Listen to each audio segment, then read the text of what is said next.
load of geezers dressed in parkas who want you to carry on doing what it is they kind of missed out on. And it's an amazing thing when you see a next generation of Oasis fans and all that. And I respect that. And when I'm out and I'm touring, I play old stuff, you know, what I think they would like to hear. But when I go in the studio, I don't give a fuck what they want. I never gave a fuck.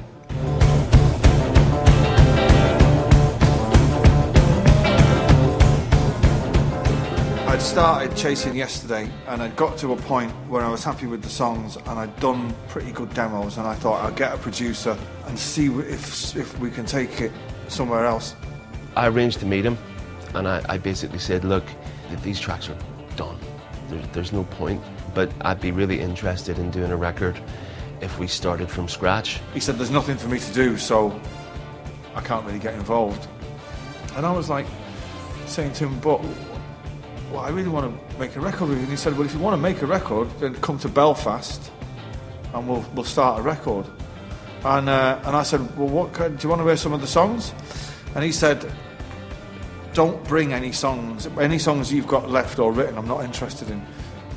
And I said, so what are we going to do when we get there? And he said, well, you know, we'll kind of work it out. I had a guitar and a bag of effects pedals, and that was it. By that point, he'd sold over 70 million albums. He had made countless records, and I knew how he worked, which was like a classic singer-songwriter. And for me, there was no point in recording that way. At this point in his career, he needed to sort of work in a very different way.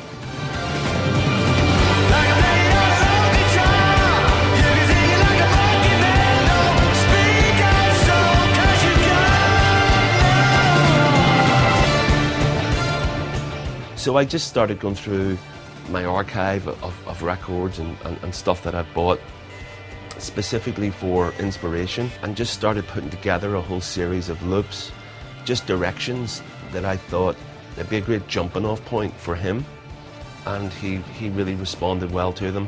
We set up a bunch of his guitar pedals and literally just hit the record button.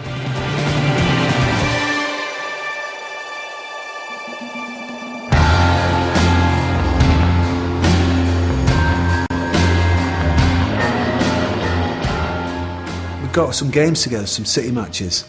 He'd be touring, seems to be touring all the time, and taking breaks to do Who Built the Moon. So when I'd see him, he'd tell me how that was going actually, and working with David. What he was describing the record as being, or his process with David, was obviously very different from what he was doing on the first two records. He was very enthusiastic about it, I think, very excited about doing something in a different way. One thing I don't know if anyone talks about enough is how good Noel is as a guitarist. So that was really great. As an engineer, it's like everything's about the player. And Noel's really, really adept with the sonics. So, you know, everything that's on the album is pretty much what he did at the amp, not really anything afterwards. So he's really got a huge collection of guitar pedals and knows them all, which is like brilliant, and then can play and respond to them really, really well. And with great time. So you get this sort of complete package sort of delivered to the mics, which kind of makes it really very easy to record him. Every time I meet him, I find out about all these new fantastic pedals, because it's his addiction. I think it's sort of pedals sort of replaced his drug habit. The records that I've made previous to this have never required, or I've never been inspired enough to really get into them and kind of seeing what this thing did. If I didn't get a sound out of it in 10 minutes, I'd kind of get bored and move on. On this record, David is very into that and was kind of pushing me to kind of, let's make this guitar not sound like a guitar and be creative with the technology.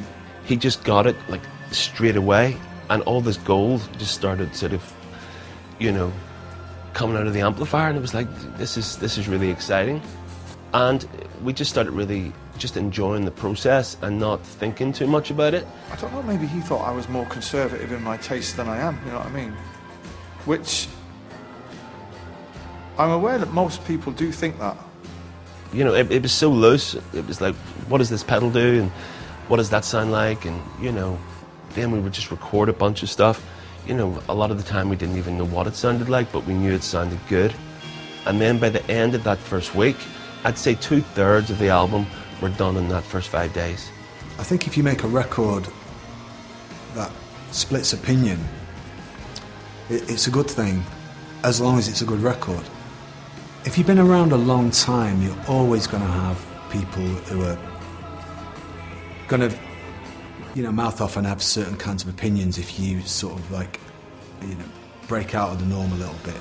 That's understandable, but people like to have a moan anyway.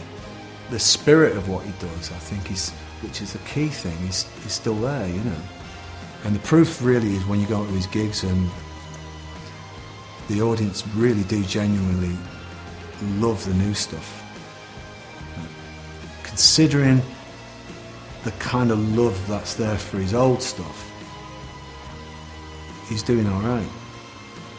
There was just a lot of things just fell out of the sky and landed on our lap, It kind of like, we were really on a mission with this record, and everybody was just trying to be as creative as possible, but ultimately make an album felt natural and right for Noel. Do you know what I mean? It kind of, nothing actually happened that was kind of, it's a very different record for him, but I think it was always coming. It was this record was always in the post. It's just got a really, really positive kind of feeling. It's like a modern sort of psychedelic record.